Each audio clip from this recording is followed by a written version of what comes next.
How's it, everyone? Welcome to today's tutorial. Today I'm going to be teaching you I'm a Steady Rolling Man by Robert Johnson. This happens to be one of my favorite Robert Johnson songs because it's very satisfying to play. Once you get into the groove of it, it feels very good on the fingers. We are in standard tuning. My guitar is in D standard, that's why I've got a capo on the 2nd fret, but your guitar is probably already in E standard, so you're probably fine. You're going to need a thumb pick for this song because it's got a very percussive bass line which would be very hard on the raw thumb. Right? It's also got that very percussive bass line. If you're just using your thumb, it's got a very muffled sound. That's not very attractive to the ear. So you'll need a thumb pick for this. We are in the key of A. Most of the song is centered around this chord here. That's called a long A chord, which is basically the same as your regular A major chord, except you're barring it and you're taking your pinky and you're putting it onto the 5th fret of the E string. So there are 3 A's.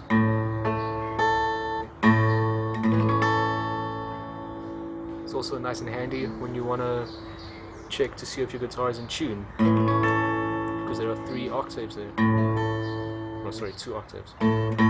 First, let's take a look at the intro. It's going to sound like this.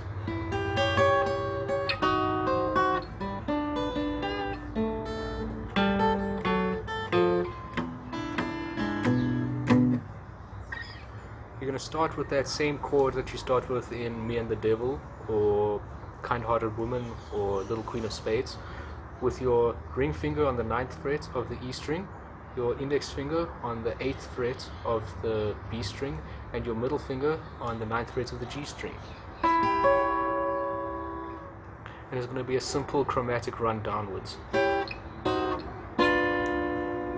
Alright, the pattern is as follows. You take the G string and the B string, and then 3 upstrokes, and then the E string.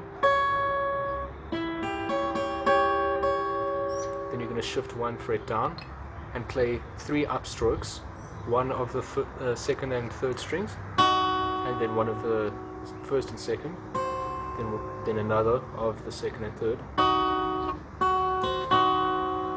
then an open G string, and you're going to shift 1 fret down and do the same thing.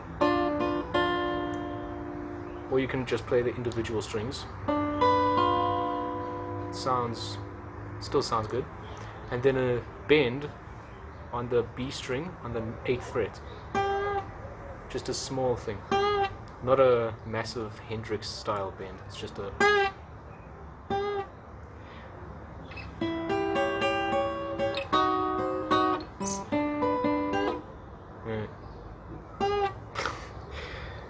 Then you're going to play that octave on the 2nd fret of the G string and the 5th fret on the E string.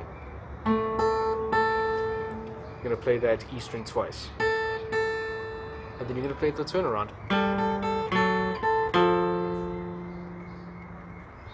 So you're going to pinch the D string and the E string, and then pluck the E string twice. Then you're going to move 1 fret down on the D string. This time only plucking once after the pinch, and then you're going to shift 1 fret down again and just pinch it once. And you're going to go into your E7th chord. You can just strum it, or you can add a bit of flavor, add a little bit of a pattern there. Either way, sounds good. Now the chords you're going to be using in the verses are as follows. You're going to have your 1 chord being that long A chord. Your 4 chord is going to be the same shape, but with your middle finger on the 3rd fret of the B, and your ring finger on the 4th fret of the D. Then your 5 chord is going to be here at the 7th fret with your thumb wrapped over the top and muting the A string, and playing the 7th fret of the E, whichever whichever finger you prefer. Alright, now the bass is very uniform mostly, and unless I tell you otherwise, it's just, you can just assume that you're going to be doing that.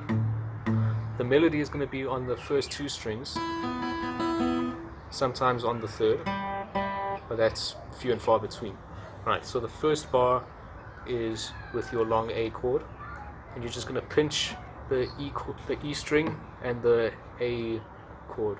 I should probably mention that when you play that bass, you're playing the two strings at the same time, the A and the D.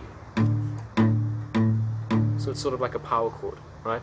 You're not playing the individual strings. I might play that individual string during this tutorial, but when you're actually playing the song, let's make sure to drive through, right? So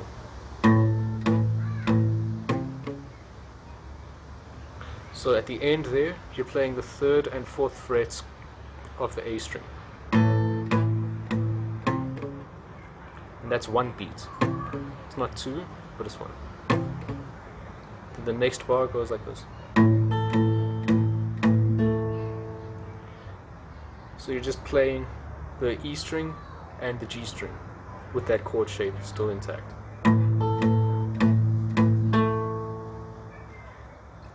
The bar after that one goes like this. So you're just pinching that E string and the the A string, sorry, a couple of times with a few intermittent pluckings. Then you end on the 4th fret of the A string. Then you're going to shift from the 5th fret on the E string down to the 3rd fret. You're going to move from your pinky down to your middle finger, and the picking pattern is going to sound like this. So it's E, B, E, then E, E, E, E.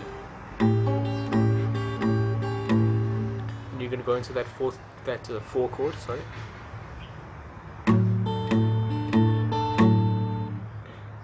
So that E, then the B, then the E twice. Then you're going to release the index finger and the ring finger, keeping the middle finger and pinky where they are, and do the same pattern. Except this time you're going to end on the 2nd fret of the G string.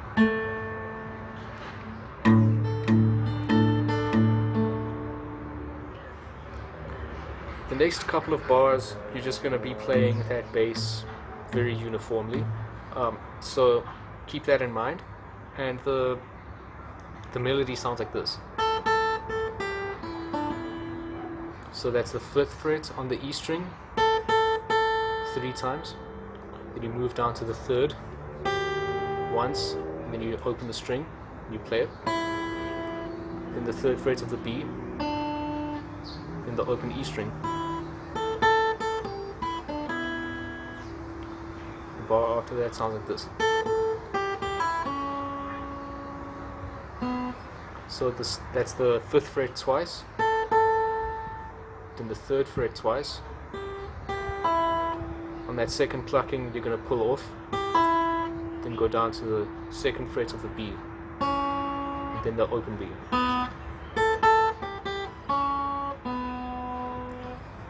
All the while you're playing that bass. So all in all, that's going to sound like this.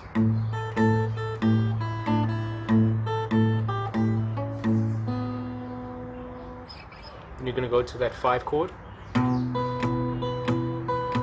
You can just play it like that with a sort of up and down motion, or you can play it with a little bit of flavor. It's up to you. Then you're going to play the 3rd fret on the B and the 5th fret on the E. So that's once on the B and then twice on the E, then the bass. Then on the G string you're going to play it twice open and then once on the 2nd fret.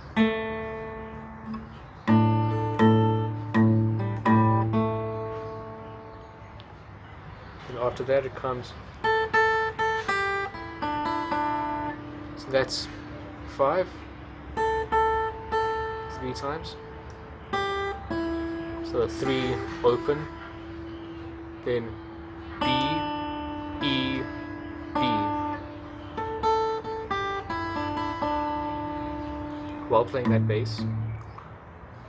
And then the final bar is just going to be,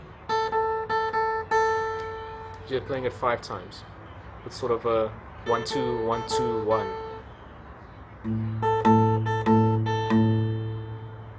So all in all, that verse is going to sound like this.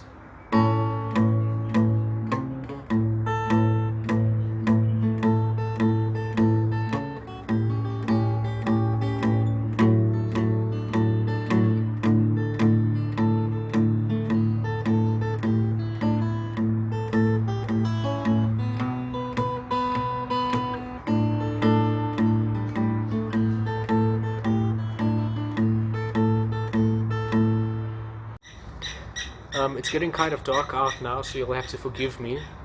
The third verse is the only one that has much variation in it. So it sounds like this.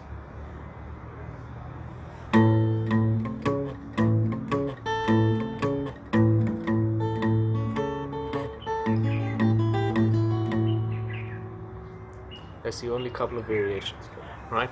So the first couple of bars shouldn't give you much trouble. If you remember that first couple of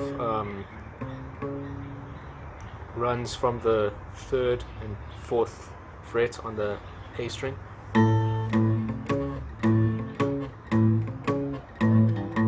That last one is where you put your middle finger on the 3rd fret of the low E, followed by the A string, the open A string.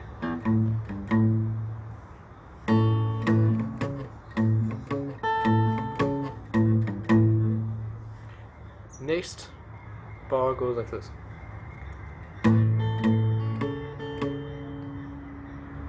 Just very, very subtle, with that last beat being on the 4th fret of the A.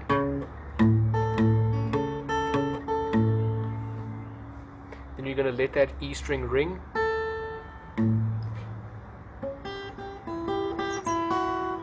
Then you're going to play the B string, followed by the twice on the E string on the 3rd fret. Then you're going to take your pinky and put it onto the 5th fret of the B string and play those 2 notes. And you're going to take off your middle finger from the 3rd fret of the E string so that it's down to the 2nd fret. So all in all, it's going to be